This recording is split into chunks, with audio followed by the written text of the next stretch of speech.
Hi students, അപ്പം നാറ്റയുടെ 5th വീക്കിൻ്റെ എക്സാമിൻ്റെ ഒരു അനാലിസിസ് ആയിട്ട് വന്നേക്കാണ്. ഞാനിപ്പം ആദ്യത്തെ 4 വീക്കിൻ്റെ അനാലിസിസ് ചെയ്തപ്പോൾ സിമിലർ ആയിട്ടുള്ള എക്സാം പാറ്റേൺ തന്നെയാണ് വരുന്നത്. അതുകൊണ്ട് 5th വീക്ക് ചെയ്തിട്ടുണ്ടായിരുന്നില്ല.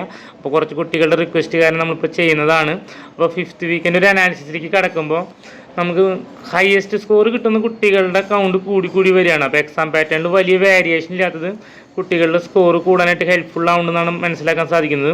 അപ്പോൾ എക്സാമിൽ first week, second week, third week, fourth week ആണ് ഓൾറെഡി നമ്മൾ അനാലിസിസ് കഴിഞ്ഞിട്ടുള്ളത്.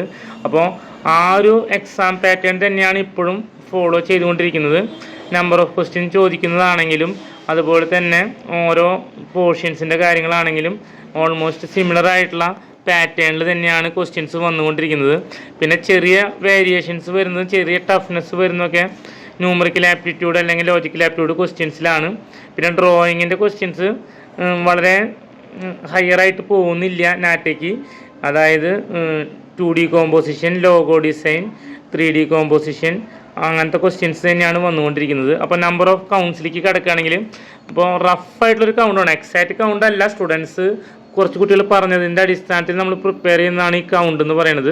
അപ്പോൾ ലോജിക്കൽ റീസണിങ് ഏകദേശം 15 ക്വസ്റ്റ്യൻസ് ചോദിച്ചു, numerical reasoning 6 questions, architecture and GK 7 questions ഏകദേശം വരുന്നുണ്ട്, ബിൽഡിംഗ് മെറ്റീരിയൽസുമായി related 6 questions, English 6 questions. General GK എന്ന് പറയുന്നത് ഇപ്പോൾ വെതറുമായി ബന്ധപ്പെട്ടിട്ട് അങ്ങനെ അതുപോലെ ഇപ്പോൾ ഓരോ സ്ഥലത്തെ മെറ്റീരിയൽസ് അങ്ങനത്തെയൊക്കെയുമായി ബന്ധപ്പെട്ടുള്ള ക്വസ്റ്റ്യൻസാണ് ജനറൽ GK എന്ന് ഞാൻ ഉദ്ദേശിക്കുന്നത്. അത് 5 ക്വസ്റ്റ്യൻസ്.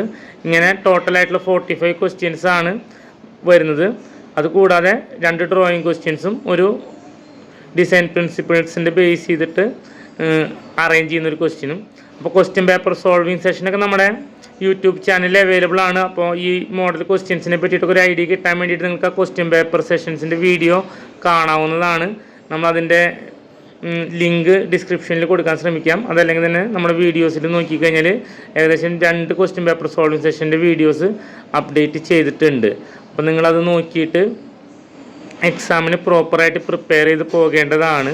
അപ്പോൾ ഈ ഒരു പാറ്റേണിൽ ചോദ്യങ്ങൾ വരുന്നത് കൊണ്ട് തന്നെ നമ്മുടെ ഇൻസ്റ്റിറ്റ്യൂഷനിൽ കുട്ടികൾക്കാണെങ്കിലും നല്ല രീതിയിൽ തന്നെ എക്സാം അറ്റൻഡ് ചെയ്യാനായിട്ട് പറ്റുന്നുണ്ട്.